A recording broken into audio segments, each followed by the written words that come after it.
Hi, and welcome to this week's version of Motivational Monday. Today, our topic will be hashtag Black Power, entrepreneurship, and the power of ownership. So, I wanted to start off this video blog with my ideas and my thoughts about how we as a Black community can improve and can get better through entrepreneurship. Now, don't get me wrong, entrepreneurship is not for everyone, and I understand that. But I think a lot of us are afraid to venture out into that world, and it can be a scary world. But I want you to understand that it can be done, and it has to be done for not just ourselves, but for the next generation coming behind us and the generation after that. We have to start to invest in ourselves and not only create opportunities within our own race, but also support those opportunities. Buy Black, purchase from people who you know are trying to make a difference. Support service driven organizations and companies that are Black owned and things of that nature. We have to step away from the stereotype that buying Black is some type of a poor quality. And those who are creating products, make it the best you can possibly be.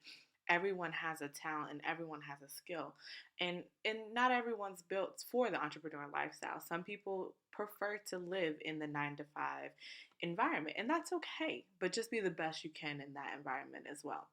But I also would like to reach out to those who are sticking to the 9 to 5 environment simply because you're afraid to lose the benefits or to lose the steady income or the guaranteed income.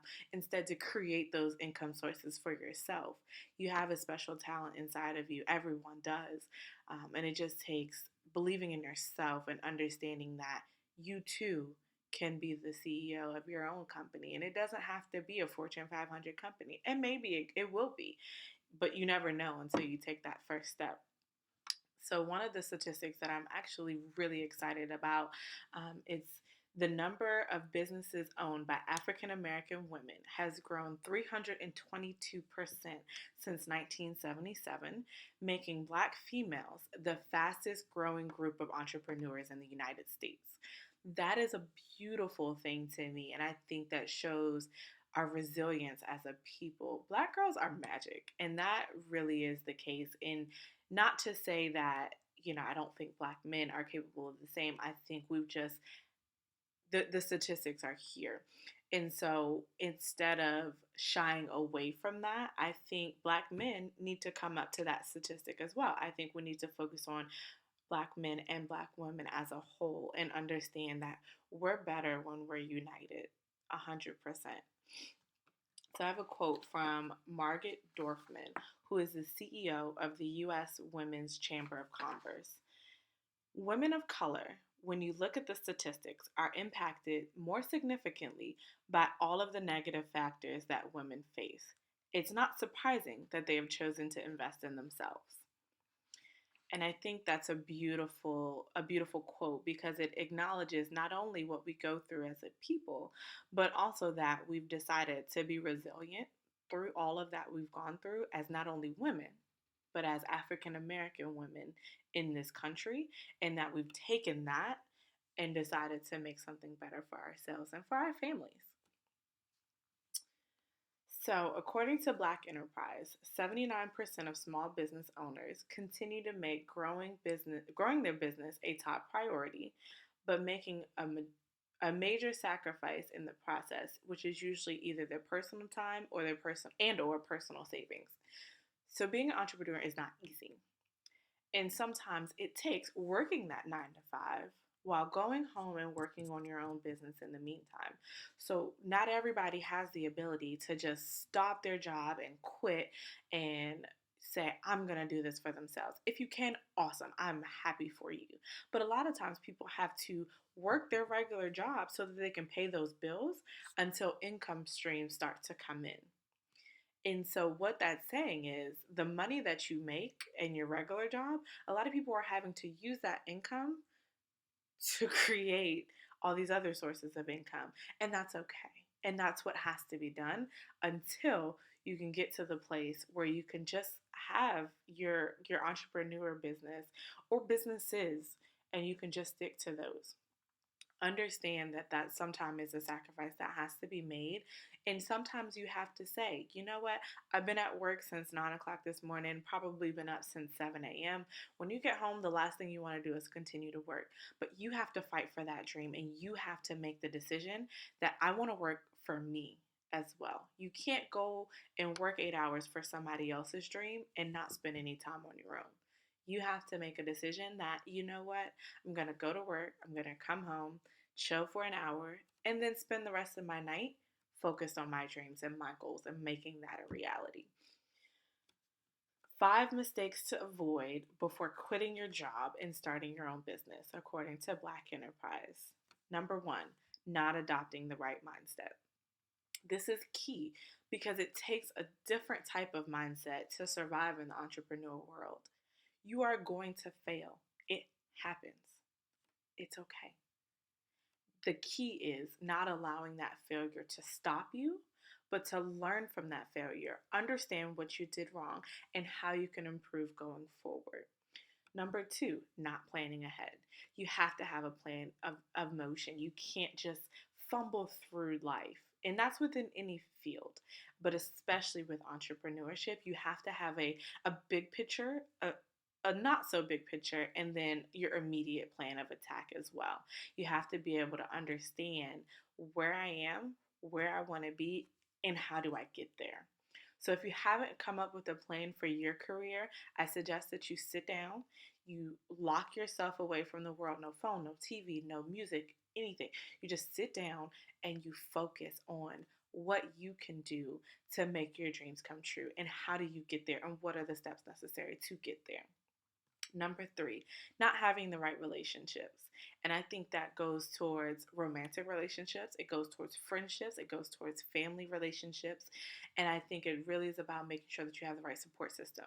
You should have people in your circle who are going to tell you the truth, who are going to hold you accountable, and who are going to support you and push you towards your dreams. You should be able to have people who you can go to and say, hey, what do you think about this? What do you think about that? And take their feedback and not necessarily do exactly what they say, but legitimately acknowledge their feedback and consider the possibilities of their opinions and making sure that no one feels uncomfortable presenting their ideas to you. Number four, failing to understand your target audience. So, regardless of what your product is or what your services are, you have to know who your audience is. You have to know who you're going towards, who you want to serve, who your clients will be, and what their needs are. Because if you don't understand what their needs are, how can you fill those needs? Number five, not understanding the sacrifices and establishing the processes required for entrepreneurial success. So you have to do your research. You have to understand what it takes to exceed in the field that you're choosing. Do your research. Get to know people who have done it already. Look at the lives of celebrities who have careers that you want to aspire to. If you want to be a film director, look into people like Debbie Allen, Angela Bassett, all these different film directors who are doing what you want to do. For me, my biggest aspiration career wise is Candy Burris. She has all these different income streams, and she does what she wants, and it's okay for her different fields to not have a common theme, and she's okay with, I like this, I like this, I like this, I want to do this, I want to do that, and she excels in everything that she does. That's, for me, that's the biggest person that I look up to with regards to professional aspirations, because she's doing what I want to do. And that really just, you have to have that person or people that you can look into and find out what it took to get to their point of success. So I say all this to say, I hope that you take a good look at yourself and your dreams and your goals. And even if that goal seems so scary, break it down into smaller goals that seem a little bit more realistic step by step. Because the reality is, if your dreams don't scare you, they're not big enough. But you can't let that fear hold you back. You just can't. And you have to understand that little by little, you'll get there. And be patient with yourself. be patient with yourself. So I'd like to end this video blog with a quote. And this quote is by Gail Warrior, who is an entrepreneur, a speaker, and a philanthropist. To venture out into the unknown as an entrepreneur takes great courage. To truly achieve success in anything that you do, you have to be willing to take risks along the way. This takes great courage, as no one likes to fail. But only in taking risks can you ever really achieve something great, or even something beyond what you ever thought possible. You see, the best athletes embrace this notion time and time again. It happens far too little in business. But I've learned the key is knowing how to bounce back from failure and mistakes and turn them into success. In a lot of cases, I see fear keeping them from everything. So, my biggest advice is just start. Half the battle is taking the chance to get going in the first place. And again, that's from Gail Warrior, an entrepreneur, a speaker, and a philanthropist. Thank you for your time. And as always, we welcome your video ideas. So if you have ideas on topics you'd like for me to cover, please comment below or shoot me an email. And I'd love, love, love to hear your ideas. Thank you.